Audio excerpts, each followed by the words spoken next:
Hi friends, welcome to my channel. Ghee rice பார்த்துட்டோம். And dal recipe பார்க்கலாம். வாங்க வீடியோக்குள்ளே போகலாம். அதுக்கு முன்னாடி லைக் பண்ணுங்கள், ஷேர் பண்ணுங்கள், சப்ஸ்கிரைப் பண்ணுங்கள். பாத்திரத்தில் எண்ணெய் ஊற்றிட்டு பட்டை லவங்கம் ஏலக்காய் வெங்காயம் போட்டுருங்க. பட்டை லவங்கம் ஏலக்காய் மட்டும் போடுங்க. அந்த பிரியாணி இலை அணைச்சி போகிறதுலாம் வேண்டாம். அண்ட் வெங்காயம் நல்லா வதங்கினதும் இஞ்சி பூண்டு சேர்த்துக்காங்க.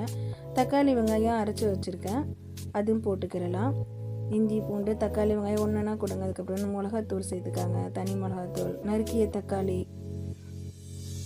எல்லாத்தையும் ஒன்றுனா கொடுத்து நல்லா வதக்குங்க. கிட்டத்தட்ட கறி குழம்பு மாதிரி. புதினா, மல்லி, பச்சை மிளகா எல்லாத்தையும் கொடுத்து நல்லா வதக்கிக்கோங்க.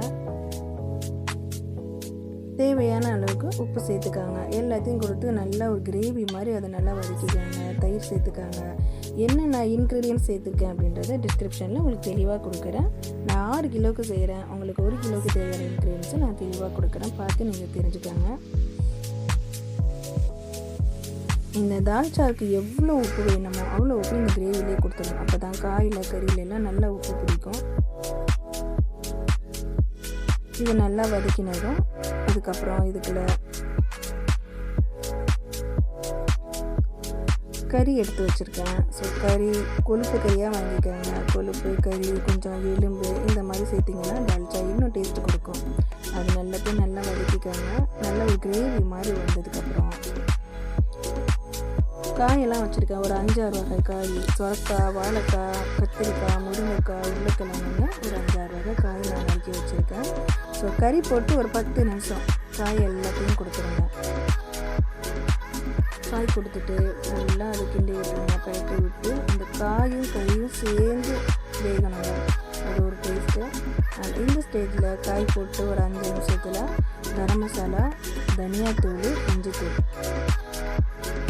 நான் எவ்வளோ அளவுன்றதை உங்களுக்கு டிஸ்கிரிப்ஷனில் தரேன். ஸோ எல்லாத்தையும் கொடுத்து நல்லா பரட்டிக்காங்க. ஒரு 5 நிமிஷம் காயும் கறியும் நல்லா கிரேவியாக நல்லா பெரட்டி வேக வைங்க. கிண்டிக்கிட்டே இருங்க.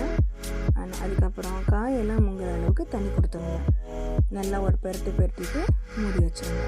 10 நிமிஷம் கழித்து ஓப்பன் பண்ணி நல்லா பரட்டி விடுங்க. இந்த ஸ்டேஜில் இருக்கும் ஒரு பாதி வைக்காடு எல்லாம் வெந்திருக்கும். பாருங்கள் எவ்வளோ கலர்ஃபுல்லாக இருக்குதுன்னு. இப்போ எல்லாமே நல்லா வெந்துருச்சு. ஒரு 10 நிமிஷம் கழித்து பருப்பு கொடுத்துருக்கேன். பருப்பு எவ்வளோ அளவு நான் பருப்பு கொடுத்துருக்கேன்னா கடலைப்பருப்பும் துவரம் பருப்பும் கொடுத்துருக்கேன். நிறைய பேர் வெறும் கடலைப்பருப்பு மட்டும் கொடுப்பீங்க, துவரம் பருப்பும் சேர்ந்து கொடுங்க. அந்த பருப்பு கொடுத்து மாங்காய், புளி தண்ணி சேர்த்துருக்கேன். மாங்காய் போட்டதுனால புளி பார்த்து ஊற்றிக்கோங்க. எல்லாத்தையும் கொடுத்துட்டு தேவையான அளவுக்கு தண்ணியும் கொடுத்துருக்கேன். இந்த அளவுக்கு கன்சிஸ்டன்சி வர அளவுக்கு நீங்கள் தண்ணி கொடுத்துக்காங்க. உப்புலாம் டேஸ்ட் பார்த்துக்காங்க. தேவையான அளவுக்கு கொடுத்துக்காங்க. அண்ட் அவ்வளோதான். ஒரு 10 நிமிஷத்தில் ஆஃப் பண்ணிவிட்டு மேலாக மல்லித்தலை தூடுங்க. பாருங்கள் எப்படி இருக்குதுன்னு. அண்ட் இன்னைக்கு இது தால்ச்சா எப்படி இருந்துச்சுன்னு நீங்கள் சொல்லுங்கள். அண்ட் இதுக்கு சைடிஷ் பார்க்க வேணாமா? ஒரு ஜாரில் கைப்பிடி அளவுக்கு தேங்காய் எடுத்துக்காங்க. அரை வெங்காயம் போட்டுக்காங்க. சின்ன வெங்காயம் போட்டால் இன்னும் டேஸ்ட்டாக இருக்கும். ஒரு கைப்பிடி அளவுக்கு சின்ன வெங்காயம் சேர்த்துக்காங்க.